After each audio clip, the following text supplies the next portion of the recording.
We're going to start working on these carbs for the Honda Sabre, these Keihin carbs, and immediately the first thing that you notice with these is there is no washer with cotter pin here to disconnect the linkages between the throttle bodies. It's sort of riveted together, so there's no easy non-destructive way to separate them. So what I'm going to do is I'm going to disassemble the carbs as a single unit, being sure, however, to keep the components from one side separate from the components of the other. So I'm going to disassemble one side at a time. I'm going to start with the side that has the idle set screw. We're going to start at the top of the carb using fitted screwdriver bits, right? Very important to not strip out these screws. And this is going to be the cap for the diaphragm for the main jet needle, right? So we're just breaking tension first.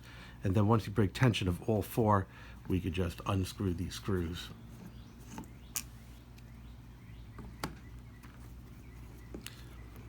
It is spring loaded, not majorly spring loaded, but be advised the cap will pop up once the last screw is pulled from the unit.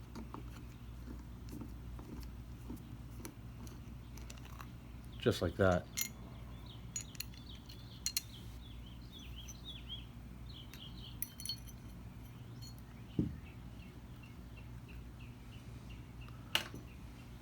Very gently pull this from the unit, very gently. Right? We could see some slide wear on here, and that's perfectly normal for an older slide. We're going to be inspecting the rubber later. That's critically important, right? We'll service that later. This is just disassembly. First glance into the carb shows a significant amount of dirt in the top side, so significant amount of debris. We want to ensure that that's not actually rubber that has decomposed into the carburetor. Yeah, this is bad. This is bad right off the bat. And so we continue.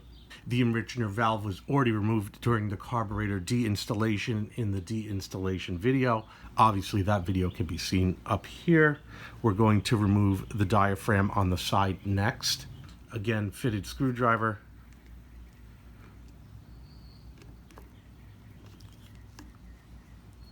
There's a key here that holds this piece in position. Good to know during reassembly. And I should mention this is spring loaded as well. As you pull this off, be sure to secure this with your hands. And this is a very high tension spring, so it will surprise you. And this diaphragm is also compromised with whatever that black substance is, and we'll take a look. Yeah, this is all in there. Look at that. Look at that. Wow. So I'm going to go take these as a group. I'm going to place it here, right? And I'm going to put those two screws with that. And now we have two sets on this side. And we come now to the next step. And this is the bowl cover. I will just be breaking tension on the screws. Push down with extreme force when you turn to break tension. Extreme force. Once you break tension, it's fine, but you don't want to mar the screws. There we go. Now the tension is broken. Now we could simply just turn the screws out. No spring behind this one, so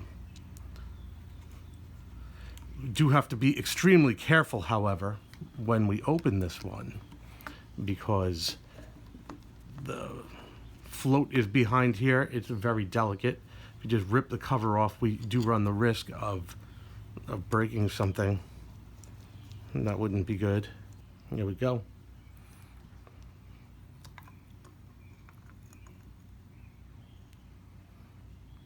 That's surprising. I was figuring that on this carb, the top end would be in good condition and the bottom would be all nasty. And it turns out it was the exact opposite, at least from a visual perspective. I have not pulled out, obviously, the jets yet, right? We do see that either this is varnish. It looks as though some RTV was used. We're getting a rebuild kit for this, so this doesn't matter. I'm going to put these screws in here, right? and put this off to the side. And we are going to continue onward. I'm going to now pull out these two jets right here. Again, critically important that the driver is fitted for this. This is brass, it's very soft.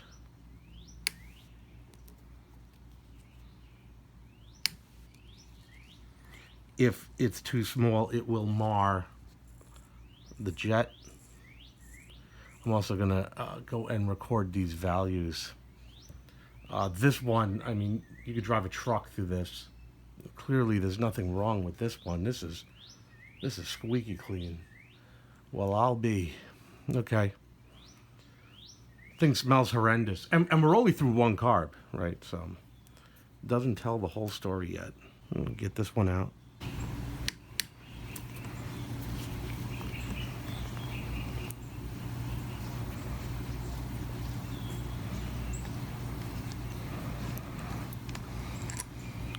Let me hold on. Let me blow this out for a second. This one. I don't know if you can see it in the video. Maybe a little cleaning, but I'm not going to tell you this one was plugged when it is in fact not plugged, right? And these are our two undersides. I'm going to extract this with a spanner, right? We're going to pull the float. I got to get a tool in there.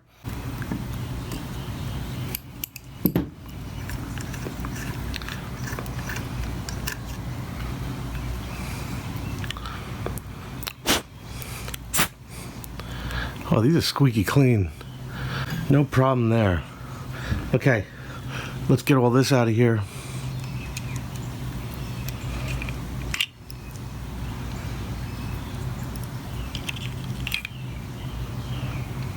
I'm not going to remove this unless I felt it were necessary to do so. If this is clear and unobstructed, there's absolutely no need. I'm going to need to count the turns back to full seat here in order to determine where the position is before I pull this out. So I'm going to dial this back in now. And I've got the mark here, right? So I got half, 1, half, 2, half, 3. So it's a perfect 3. I can pull it out.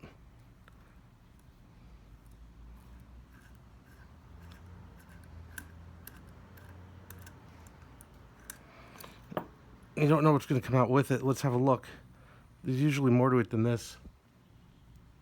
So we have this much. We have the needle and the spring. That's part of it. There we go. Now we should have our washers next for the spring, right? And one more piece, I'm sure. Yep. Yeah, this O-ring didn't make it. We're gonna have to put a new O-ring on there. That's fine. There's also another seal right here to be aware of. I'm gonna take this off and just put it with that side diaphragm so it doesn't get lost for now. Also, this piece, it can be removed as well during cleaning. There is an O-ring on here too, and this one's a little worse for wear, but I wanted to point that out. I'll take that off. And that's it. This side is stripped and ready for cleaning. Everything is removed. We're going to move on to the other side now. Other side is the same procedure. I'm going to be skipping a lot of this in the video unless there's something noteworthy. This side has the same corruption. Probably came in through the air intake then, I would assume. These two, again, suspiciously loose. Keep your finger on that cap while loosening these screws. Ooh, same condition.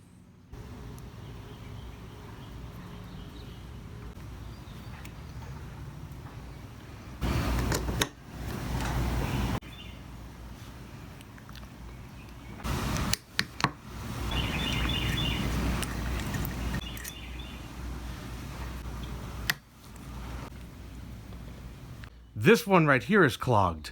Okay, so we do have a smoking gun here in the carburetor. Okay, there is a slight amount of light through this, but this jet is clogged.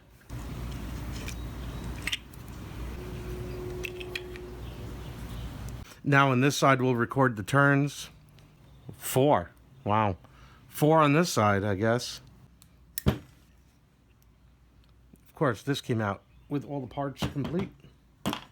Let's resituate these on here, which is good because it allows me to size this O-ring right here for the other one. Just like that. Yeah, just a quick look before cleaning begins shows that surprisingly, it wasn't really the bottom end so much that took it. It was the top end, right? I am surprised anyway. You know, this carb is completely broken down. We can safely do a complete cleaning and blowout of this unit now with confidence. And that's what we're going to get into next. If you want to be in the movie, you could be in the movie. Don't be shy. There you go. Hey, girl. Came back to Jason's today to take a look at this piece. All of that black debris that I documented on the carbs before I cleaned them. And it looks like it's this foam because it was all on that top end by the diaphragms for the needle for the main jet. And yeah, I think this is it.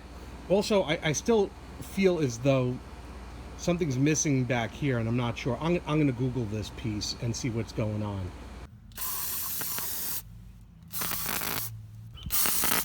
I want to spray this stuff so it comes downward and outward. I don't want it getting even deeper in here. This is going to require some elbow grease too. We can see that the old foam is dissolving, so not that bad. We're going to have to go through each and every part. This is just an initial clean to get all the garbage out.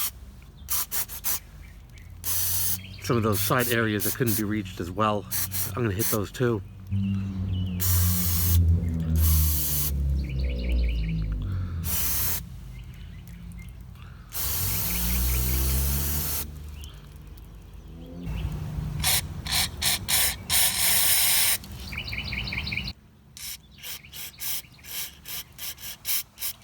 This area here, also that side diaphragm, also heavily affected. It's got this one-way valve. This is going to shoot out the top. Right there, comes out. It's got another port here. May not be able to reach it from here, but do what we can. Got this port here. That shoots out the top as well. We can see that. Oh. And it shoots out the front.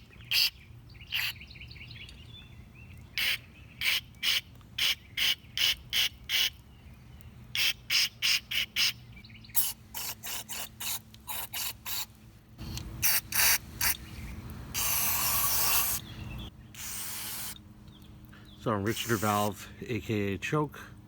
There's a port all the way back there. You see that shooting out. Very good. See that? That shows that's good. Let's get our mean fuel right here.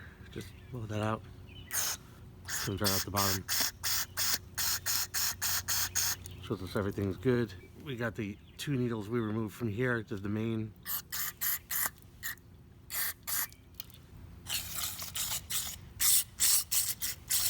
Right here, off to the side, the one where we counted the turns.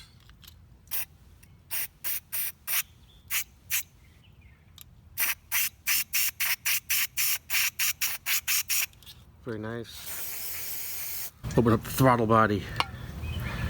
Have a look.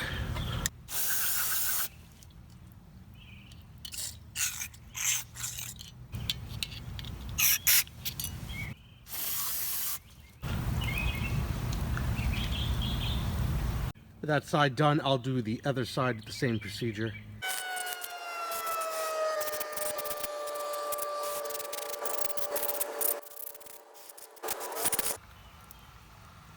Ready to blow out.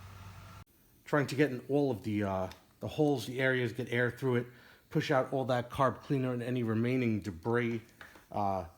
Very important. This is why it's stripped completely, because if you have any pieces in here, this area is going to knock it across the room. You're never going to find it, right?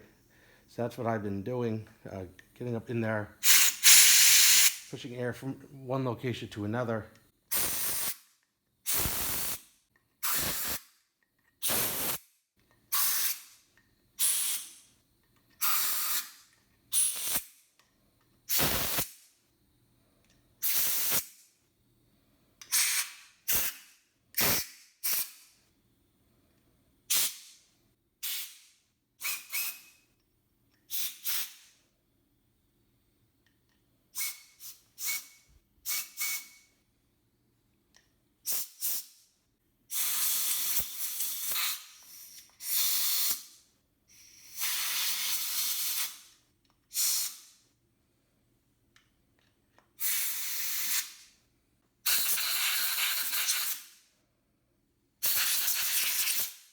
And we're all done. We're ready to go. It's time for reassembly. Having finished the carburetor, I am going to clean certain items in preparation for the arrival of the rebuild kit.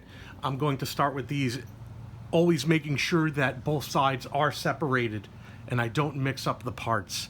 So this is just a general cleaning.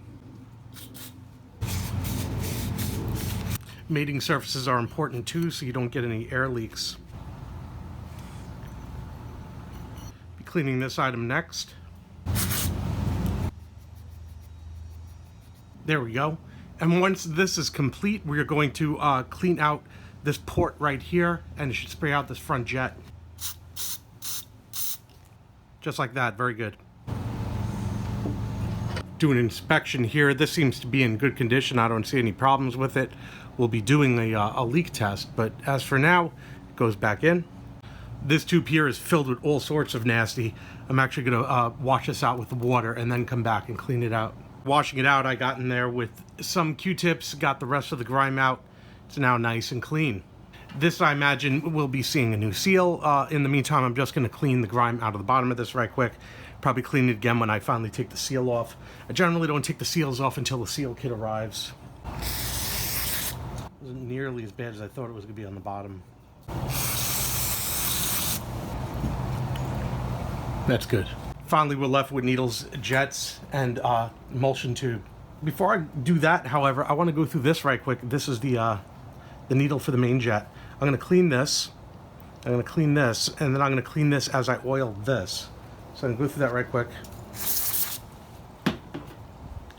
I just get the grime off of here. That's nothing. There is actually a substantial amount of buildup that can't be seen right here at the end of this needle. Interesting. It's like from ethanol gas. That's coming off easily, but worth mentioning. I'm gonna go through this lower portion right here. Just get that clean.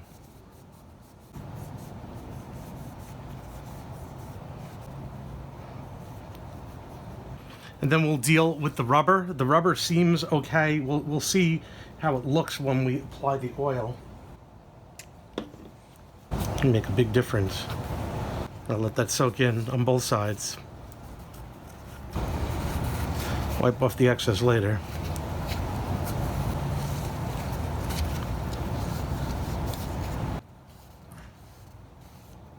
Having a view at the rubber, it seems to be in very good condition. I don't see any cause for alarm. So this is an expensive part, so it doesn't look like it's going to need any replacing. There we go.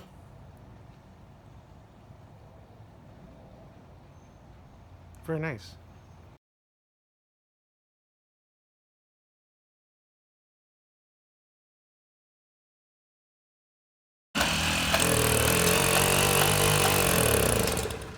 I'm done. You make it run.